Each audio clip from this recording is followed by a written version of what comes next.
যে বয়সে হাতে বই খাতা থাকা উচিত সেই বয়সে হাঁড়ি পাতিল কাপড় কাচা আর অসুস্থ বাবার দায়িত্ব বেঁধে নিয়ে প্রতিদিন করে নতুন করে বাঁচার চেষ্টা শুরু করে ছোট্ট মেয়েটি মার্জিনা খাতুন।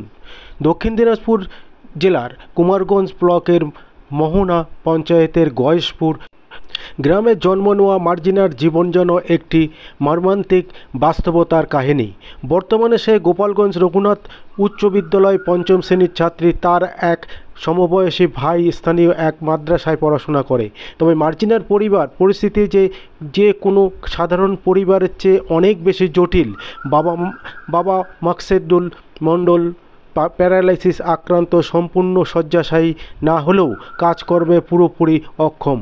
মা মানসিক ভারসাম্যহীন এবং বেশিরভাগ সময় বাড়ির বাইরে ঘুরে বেড়ান। সংসারে নেই কোনো স্থায়ী উপার্জনের উৎস। কোনো রকমে ভিক্ষা করে আর স্থানীয় মানুষজনের দয়া অনুভূতির উপর নির্ভর করে চলেছে তিনজনের জীবন। তাদের বাসস্থানটি এতটাই জরাজীর্ণ সেটিকে বাসযোগ্য বলা কঠিন। বৃষ্টির দিনে ছাদ চুইয়ে জল পড়ে, বাড়ির আনাচে কানাচে মাঝে মধ্যে দেখা যায় বিষধর সাপ। নেই কোনো বিদ্যুৎ সংযোগ। শুধু তাই নয়, বাড়ির এমন অবস্থা যে কোনো গুরুত্বপূর্ণ কাগজপত্র রাখার কোনো সংরক্ষিত জায়গা নেই। সব কিছুই যেন একটা অনিশ্চয়তা এবং শঙ্কার মধ্যে ডুবে থাকা জীবন। এই অবস্থায় মার্জিনা প্রতিদিন শুরু করে সকালে রান্না করে বাবাকে স্নান করিয়ে খাইয়ে যত্ন সেবা করে এবং ঘরের কাজ শেষ করে স্কুলে যায়। এই পরিবারটির কথা জানার পর স্থানীয় প্রশাসনের দৃষ্টি আকর্ষণ হওয়া জরুরি। সরকারি সামাজিক সুরক্ষা প্রকল্প যেমন আবাস যোজনা, প্রতিবন্ধী ভাতা এবং অন্তোদয় অন্ন যোজনা ইত্যাদি প্রকল্পের আওতায় এনে মার্জিনাদের জীবন কিছুটা হলেও সহজ করা সম্ভব। এ বিষয়ে মোহনা পঞ্চায়েত প্রধান সুনীল সরকারকে প্রশ্ন করা হলে তিনি জানান, মাকসেদুল তার সাহায্যের বিষয়ে কোনো রকম আবেদন জানাননি। এক গ্রামবাসী জানান, মাকসেদুল মণ্ডল বহুবার সেখানকার বিধায়ক তরাফ হোসেনের মণ্ডলকে জানিয়েও কোনো লাভ হয়নি। চলুন জেনে নেব সেই সব কথা। আপনারা দেখছেন নিউজ নদিয়া এক্সপ্রেস। চ্যানেলটিকে সাবস্ক্রাইব, লাইক, শেয়ার এবং ফেসবুক পেজটি ফলো করুন আর দেখুন নিউজ নদিয়া এক্সপ্রেস।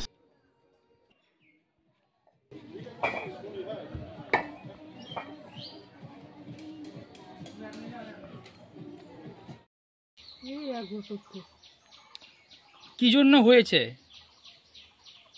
মানে কেমন করে হয়েছে? অ্যাক্সিডেন্ট হয়ে কিসে অ্যাক্সিডেন্ট হয়েছিল? মোটরসাইকেল দিয়ে। তারপরে তিনটে হয়েছে। আপনার বাড়িতে কে কে আছে? বাড়িতে এই বেটিটা, মই আর বেটা। আর ওদের মা? মামা আসলো, মাথা খারাপ, চলে গেছে। কোথায় গিয়েছে? চলে ঘুরে বেড়ায়। দাদা, কত বছর আগে আপনার অ্যাক্সিডেন্ট হয়েছিল? 1 বছর। 1 বছর। তাহলে এখন আপনার সংসার চলছে কিভাবে? এই চাই ছুটে খাই। হ্যাঁ, চাই ছুটে খাই। বুঝতে পারছেন কি করে আপনার হচ্ছে? আপনার সংসার এখন থেকে কি করে চলছে? আচ্ছা, তারপর মানুষ দেয়, মামা তো একা তো খেতেই পারে না, বেটিটা তো খাওয়া দেয়। সরকারি কোনো হেল্প আছে, সাহায্য পাচ্ছেন? চাল পাই। আর কি? আটা। কোথার থেকে পান? কন্ট্রোল থাকে। পঞ্চায়েত, এখানে যে পঞ্চায়েত আছে, পঞ্চায়েত থেকে কি সাহায্য করছে আপনাকে? পঞ্চায়েত থেকে আপনাকে কি সাহায্য করছে? চাল। কত করে দেয়? কত কিলো করে দেয় পঞ্চায়েত? 12 কেজি। এই 12 কেজি চালে আপনার সংসার চলে যায়? 1 মাস চলে। 1 মাস চলে। আপনার নাম? মাকসেদুল মণ্ডল। কি চাচ্ছেন, কি আবেদন করবেন সরকারের কাছে? বাড়ি চাইছি। আপনাকে বাড়ি দেয়নি? না। ঠিক আছে দাদা। মানে কি হয়েছিল, অসুখ বা কি হয়েছিল ঘটনাটা? অ্যাক্সিডেন্ট হয়ে। কিসের সাথে অ্যাক্সিডেন্ট হয়েছে, মানে কেমন করে হলো? মোটরসাইকেল। কাজে যাচ্ছিল নাকি? না, কন্ট্রোল নেস্তে যাচ্ছিল। তারপর কি হলো? তারপর অ্যাক্সিডেন্ট হলাম, ভাই নিয়ে গেল হসপিটালে। হাঁটা চলা কি পারে করতে? হাঁটা চলা হ্যাঁ, একটু করে পারে, না পারে না। সংসার তাহলে চলে তাহলে কেমন করে তোদের?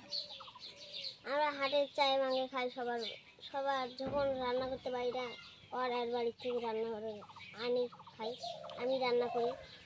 এখন কি চাচ্ছিস? এখন আমরা একটা ঘর চাচ্ছি, টাকা পয়সা ঘর বাড়ি চাচ্ছি। আর কেন বাড়ির অবস্থা কি, মানে কি অবস্থা বাড়ির এখন? ভাঙ্গা বাড়ি। আর সরকার থেকে তোদের কি করে সাহায্য করে, মানে কি করে তোদেরকে সরকার থেকে এখন হচ্ছে মানে কি তোদেরকে এখন তাহলে দিচ্ছে সরকার? চাল দিচ্ছে, আটা দিচ্ছে। রেশনের সেটা। হুম।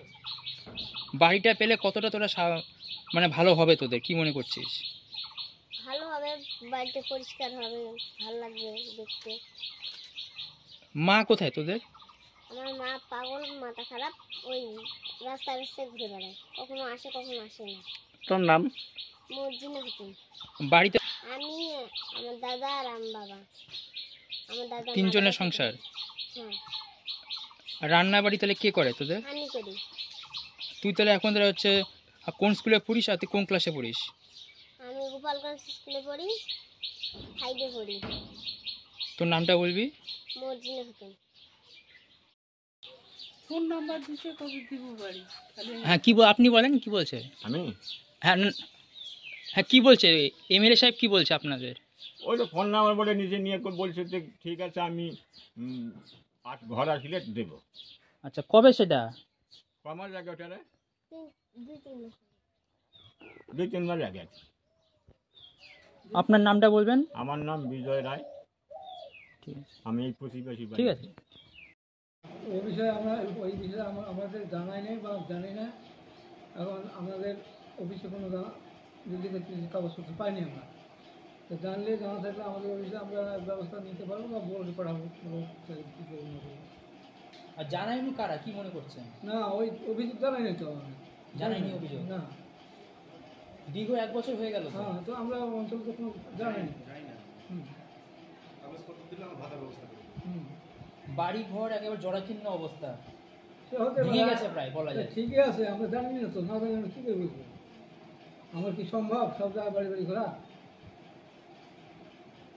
নামটা বলবেন আপনি এবং কি পদে আছেন? কে? আপনার নামটা বলবেন। সুনীল সরকার, কি পদে আছেন? প্রধান পদে, ওই এলাকার প্রধান। ওই এলাকার প্রধান। ঠিক আছে।